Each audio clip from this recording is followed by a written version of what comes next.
नमस्कार साथियों, आप सभी का अड्डा 24/7 पे हार्दिक स्वागत है। आप जैसे कि पीछे इमेज देख रहे हैं, हम केंद्रीय विद्यालय में जो नए रूल्स और रेगुलेशंस आए हैं रिक्रूटमेंट के लिए, उसके बारे में आज बात करने वाले हैं। आपको बता दूं कि अगर आप इसके होम पेज पर जाओगे ना, आपको यहाँ देखने को मिलेगा रिक्रूटमेंट रूल्स के अंदर कि 20 तारीख को यहाँ पे पब्लिश हुए हैं और बात पुराने समय से चल रही थी, पर पब्लिश और यहाँ पे सर्कुलेट अब जाकर हुए हैं। आइए डायरेक्टली पीडीएफ पे चलते हैं इसकी। तो पीडीएफ में दिया गया है कि भाई किस तरीके से चीजें वर्क कर रही है और क्या क्या इसमें चेंजेस आए हैं, जो चेंजेस आपको पता होने काफी जरूरी है। अगर मैं चेंजेस की बात करूं ना, यहाँ पे अप्रूवल मिला है चेयरमैन के थ्रू। जो पहले से चीजें अटकी हुई थी अब जाके अप्रूव हुई है चेयरमैन के थ्रू। यहाँ पे आपको पूरा एक इंडेक्स मिलेगा। इंडेक्स किस चीज का? हर एक पोस्ट पे हर एक पेज नंबर दिया हुआ है कि आप अगर इस पोस्ट के बारे में जानना चाहते हो तो आप इस पेज पर जा सकते हो।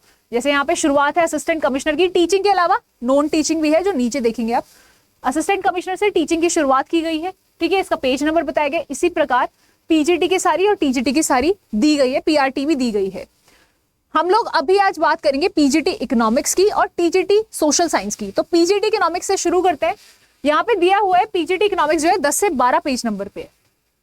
यहाँ पे आपने देखा 2 पेजेस एडिशनल थे, तो आप यहाँ पे डायरेक्टली डाल सकते हो 12 और उसके बारे में डाल के आप यहाँ पे पढ़ सकते हो।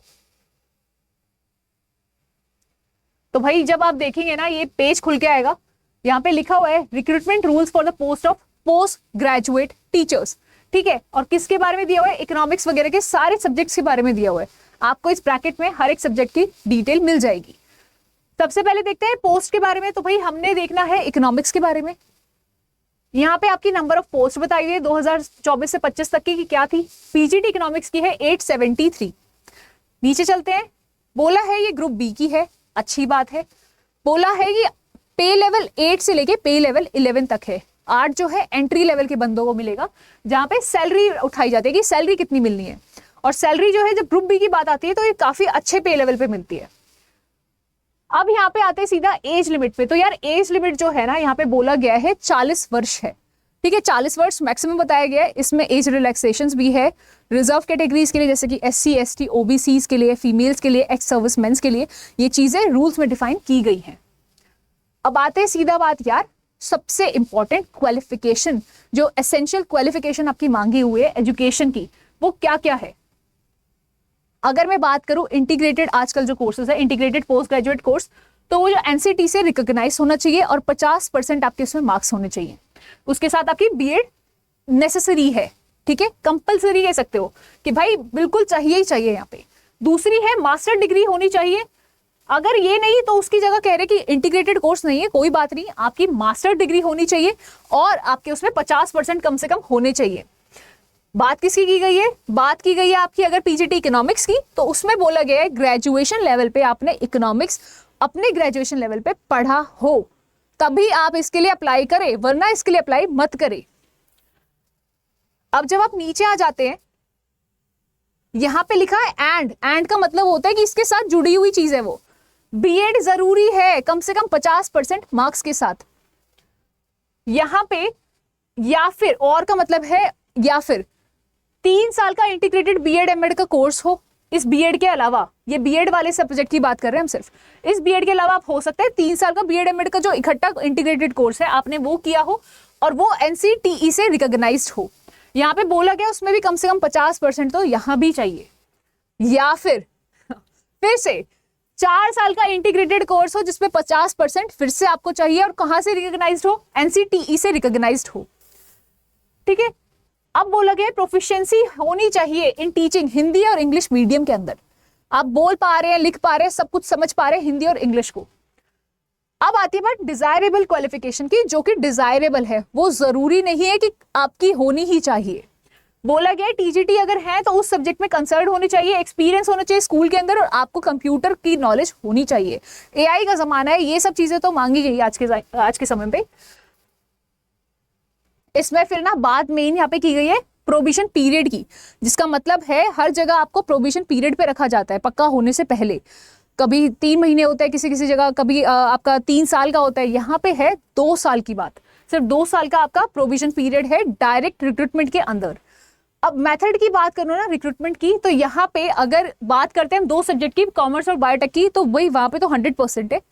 पर अदर सब्जेक्ट्स मतलब हमारा इकोनॉमिक्स का जो सब्जेक्ट है उसमें है क्या, चीज़ों को दो जगह डिवाइड कर दिया है कि जो बंदे प्रमोशन चाहते हैं ना टीजीटी से पीजीटी बनना, उनके लिए भी रखा है, और जो लोग डायरेक्टली आना चाहते हैं 66.6% उनके लिए रिजर्व है, 33.33% उन लोगों के लिए रिजर्व है जो टीजीटी से पीजीटी बनना चाहते हैं।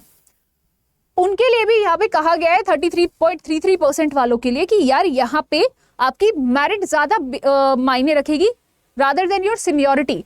कितनी आपकी एज है उससे फर्क नहीं पड़ेगा, आपकी जब मार्क्स वगैरह आपकी आएंगे वो क्वालिफाइंग जो होगी वो ज्यादा आपकी अहमियत रखते हैं यहाँ। अब इसमें बताया गया अगर आप प्रमोशन के बेसिस पर करना चाह रहे हैं तो यहाँ पे क्या हो सकता है, 3 साल की सर्विस आपने रेगुलर दी हो, है ना, 3 साल की आपने रेगुलर सर्विस दी हो एज पर the direct recruitment of the PGT. और किस किस का प्रमोशन हो सकता है, पीजीटी इकोनॉमिक्स वालों के लिए हो सकता है जिसने टीजीटी सोशल साइंस में 3 साल की सर्विस दी है। नीचे चलते हैं, यहाँ पे लिखा हुआ है, अब आगे यहाँ पे दूसरी टीजीटीज का, तो हम टीजीटी के लिए भी अब देख लेते हैं जो कि हमारा है पेज नंबर 17 पे। ये रहा आपका पेज नंबर 17 और इसके अकॉर्डिंग पेज नंबर 15, राइट।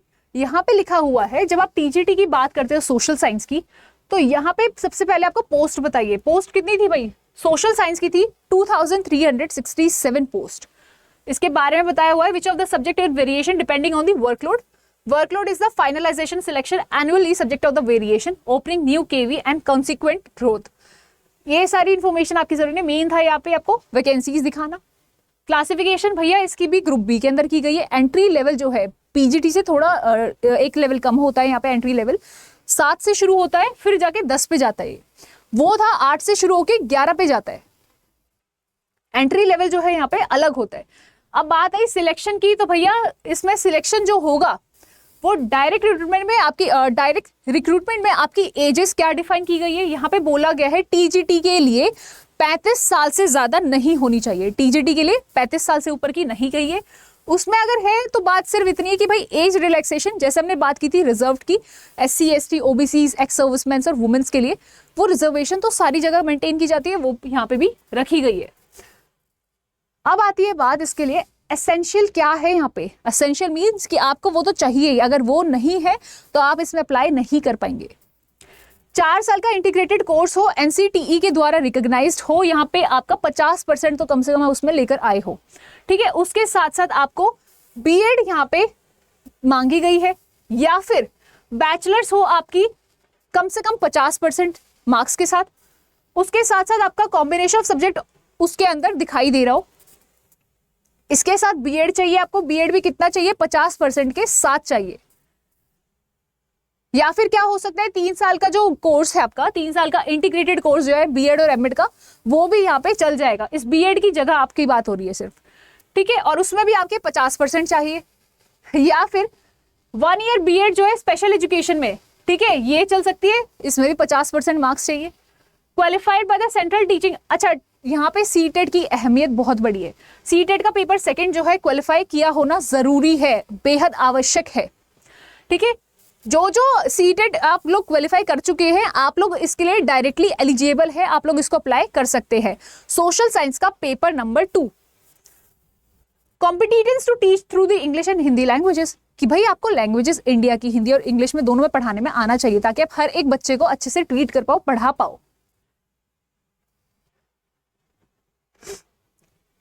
अब यहाँ पे ट्रेनिंग वगैरह के बारे में लिखा है, किस तरीके से आप पर्सन की होनी चाहिए। Training to be undergone a person with B.Ed and the qualification shall undergo on the appointment of NCTE recognized 6 month special program of the elementary education। यहाँ पे ना कोई नोट दिया गया है जिसमें लिखा है post wise elective subjects in the combination of subjects R S under. यहाँ पे टीजीटी मैथ्स का दिया गया है, टीजीटी साइंस का दिया गया है, और यहाँ पे टीजीटी सोशल स्टडीज का भी दिया गया है। लिखा हुआ है studied any 2 subject out of history, geography, economics, political science during the graduation out of one which must be history or geography in at least 3 years। Graduation level पे आपने कम से कम इसमें से 2 सब्जेक्ट तो मेन पढ़े हो, history, geography, economics and political science, अपनी graduation के टाइम पे, और कम से कम एक उसमें से ना हिस्ट्री या फिर ज्योग्राफी होना आवश्यक है, ठीक है। एटलीस्ट 3 साल या 6 महीने के कोर्स में, मतलब 3 साल के आपके पूरे कोर्स में आपने पढ़ाओ, ठीक है, उसको मेन सब्जेक्ट रख के पढ़ाओ, या फिर 6 सेमेस्टर जो होते हैं ना आपकी, सेमेस्टर वाइज जो होते हैं, उस सेमेस्टर में आपने यहाँ पे इसको रखा हो। The second subject at least 1 year और the 2 semester of the course. एक सब्जेक्ट तो 3 साल कम से कम पढ़ के जाओ। दूसरे सब्जेक्ट में बोला गया है कि यहाँ पे एटलीस्ट 1 साल तो आपने उसको 2 सेमेस्टर के लिए ले लिया हो या फिर 2 सेमेस्टर के लिए लिया हो।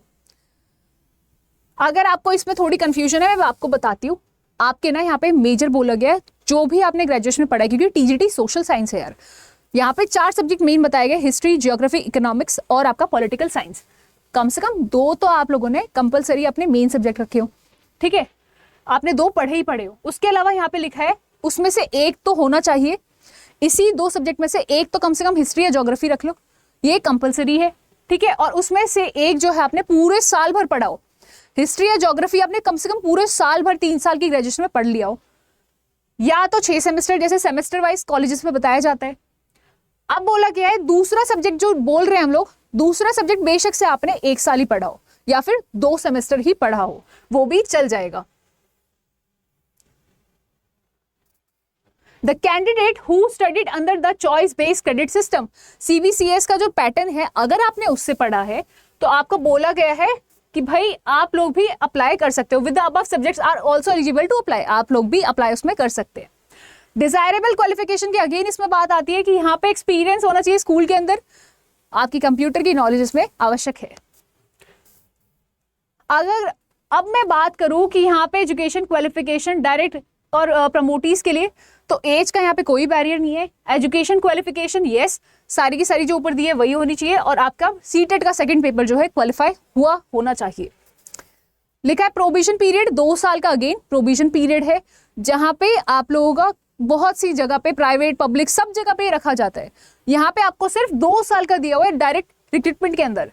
अब लिखा है मेथड ऑफ रिक्रूटमेंट, तो भाई यहाँ पे 33.33% जो है आपका अगेन प्रमोशन के बेसिस पे भी है, और 66.66% आपका डायरेक्ट रिक्रूटमेंट है। जैसे आपको 100% दिया हुआ था वहां पे 2367, ठीक है, उसी का जो डिवाइड अगर आप कर दोगे तो भाई यहाँ पे इतना परसेंटेज तो आपका रिजर्व है आपके प्रमोशंस के लिए। दूसरा जो है आपका डायरेक्ट रिक्रूटमेंट के लिए आपका रिजर्व किया गया है।